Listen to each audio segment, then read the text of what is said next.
अगर आपके पास बोरोसिल रिन्यूएबल का शेयर है, अगर आप परेशान हैं कि आपका शेयर इतना क्यों गिर रहा है, तो चलिए जानते हैं वो 5 कारण जिसके चलते बोरोसिल रिन्यूएबल का शेयर प्राइस इतना नीचे गिर रहा है। और लास्ट में जानेंगे 2 गुड न्यूज के बारे में जो बोरोसिल रिन्यूएबल के अंदर अभी दिखाई दे रहा है। तो चलिए शुरू करते हैं। सबसे पहले वो 5 कारण जिसके कारण शेयर प्राइस इतना फॉल हो रहा है। Number 1, import duty. इंडिया के अंदर जो गवर्नमेंट का इंपोर्ट ड्यूटी है वो सोलर मॉड्यूल के अंदर 40% का है। तो ये बहुत एक हायर अमाउंट का इंपोर्ट ड्यूटी लगाया जाता है मॉड्यूल के ऊपर। अगर आप सेल की बात करें, यानी कि सोलर सेल आप बाहर से मंगाते हैं, तो आपको 25% आपका पे करना पड़ता है एज अ इंपोर्ट ड्यूटी। लेकिन जब आप सोलर ग्लास मंगाते हैं बाहर से, आपको कोई भी इंपोर्ट ड्यूटी नहीं देना पड़ता है। और इंडिया के अंदर बोरोसिल रिन्यूएबल एकमात्र ऐसा कंपनी है जो सोलर ग्लास बनाता है। और इंडिया के अंदर इनको बनाने के लिए जितना कॉस्ट पड़ता है, बाहर का कॉस्ट कम होता है। इसीलिए इंडिया के अंदर जो सोलर मॉड्यूल या सेल या सोलर पावर सप्लाई करते हैं, उन लोगों के लिए इजी हो जाता है बाहर से इंपोर्ट करना, क्योंकि वहां पे कोई इंपोर्ट ड्यूटी नहीं है। इसीलिए ये चैलेंज बोरोसिल रिन्यूएबल को फेस करना पड़ रहा है। तो ये एक मेन कारण है जिसके चलते कंपनी प्रेशर में है, जिसके कारण शेयर प्राइस के ऊपर भी इफेक्ट आपको दिखाई दे रहा है। अभी दूसरा कारण जिसके चलते शेयर प्राइस के ऊपर इतना दबाव है वो है कॉस्ट ऑफ पावर। यानी कि इंडिया में जब आप एनर्जी की इस्तेमाल करते हैं तो एक यूनिट के लिए करीब करीब 8 रुपया आपको खर्चा करना पड़ता है। तो एक मोटा अमाउंट हो जाता है। अगर आप मलेशिया देखेंगे, जहां पे सोलर ग्लास मैन्युफैक्चर होता है, वहां पे 3.40 पैसा ही आपको खर्चा करना पड़ता है। चाइना की बात करें तो ये 4 से लेकर 5 रुपए के अंदर आ जाता है। लेकिन इंडिया में जो कॉस्ट ऑफ पावर है वो यहाँ पे बढ़ने के कारण बोरोसिल रिन्यूएबल को जो इनिशियल पैसा खर्चा करना पड़ता है वो थोड़ा सा ज्यादा हो जाता है। और शायद आपको पता होगा कि सोलर ग्लास जब टेम्परिंग किया जाता है तो एनर्जी का जो जरूरत होता है वो बहुत ज्यादा होता है। इसीलिए कॉस्ट ऑफ एनर्जी बहुत इंपॉर्टेंट मायने रखते हैं सोलर ग्लास मैन्युफैक्चरर के लिए। तो ये भी एक इंपॉर्टेंट पॉइंट है कंपनी के मार्जिन को स्टेबल लाने के लिए। तो इसीलिए कंपनी का शेयर प्राइस के ऊपर एक इफेक्ट देखने को मिल रहा है। उसके बाद जो तीसरा कारण है जिसके चलते बोरोसिल को इतना दबाव झेलना पड़ रहा है वो है यूरोपियन एनर्जी क्राइसिस। शायद आपको यह बात पता होगा कि बोरोसिल रिन्यूएबल रिसेंटली 2 कंपनी को यहां पे एक्वायर किया है, जो है यूरोप के अंदर, जहां पे एनर्जी का जो प्राइस है वो अभी तक फ्लक्चुएशन में मोड में दिखाई दे रहा है। यानी कि कोई भी क्लियर संकेत यहां पे नहीं दिखाई दे रहे हैं कि प्राइस कहां पे रहेगा एनर्जी का। और यूरोपियन जो एनर्जी कॉस्ट है वो बढ़ने का जो मेन कारण है वो है रशिया एंड यूक्रेन का वॉर, जिसके चलते नेचुरल गैस का जो सप्लाई है यूरोप को हुआ करता था वो यहाँ पे रिड्यूस हो चुका है। इसीलिए वहां पे डिमांड बढ़ने के कारण प्राइस यहाँ पे ज्यादा बढ़ चुका है, जिसका फेस इन दोनों कंपनी को भी यहाँ पे करना पड़ रहा है। क्योंकि बोरोसिल रिन्यूएबल को रॉ मटेरियल के साथ साथ एनर्जी का रिक्वायरमेंट भी बहुत ज्यादा होता है। यूरोप के अंदर सिचुएशन क्लियर नहीं होने के कारण इसका भी दबाव शेयर प्राइस के ऊपर दिखाई दे रहा है।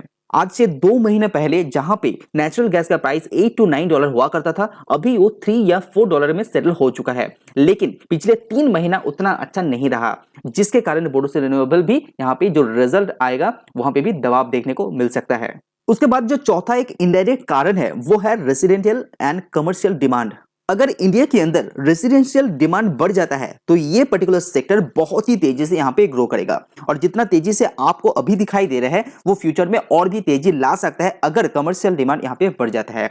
लेकिन सोलर इंस्टॉल करने के लिए जो इनिशियल कॉस्ट है वो थोड़ा सा हाई होने के कारण यहाँ पे उतना स्टेप यहाँ पे नहीं ले पा रहे हैं। लेकिन आगे आने वाले 5 या 10 साल के अंदर ये पर्टिकुलर सेक्टर बहुत ही तेजी पकड़ेगा, क्योंकि जो रेसिडेंशियल डिमांड है वो यहाँ पे स्टार्ट चालू हो चुका है, जिसका बूस्ट भी आगे देखने को मिल रहा है। जिस तरह से इलेक्ट्रिक व्हीकल पहले पहले बहुत कम यहाँ पे ग्रो हो रहा था, लेकिन अभी ये स्पीड बहुत ज्यादा बढ़ चुका है, उसी फेज आपका सोलर इंडस्ट्री के अंदर भी देखने को मिलेगा, जिसका फायदा सोलर ग्लास मैन्युफैक्चरर यानी कि बोरोसिल रिन्यूएबल को जरूर मिलेगा।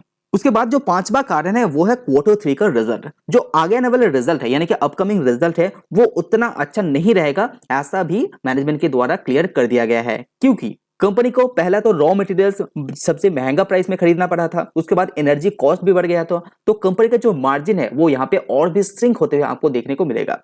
लास्ट क्वार्टर में ही आप लोगों ने देखे होंगे कि मार्जिन यहाँ पे 30 से लेकर 26 में आ चुका है, तो ये और भी श्रिंक होते हुए इस क्वार्टर में आपको देखने को मिलेगा। लेकिन जो आगे आने वाले क्वार्टर आएगा, इसका जो नेक्स्ट क्वार्टर, वहां पे थोड़ा सा हालत सुधरते हुए भी आपको फेस करना पड़ेगा।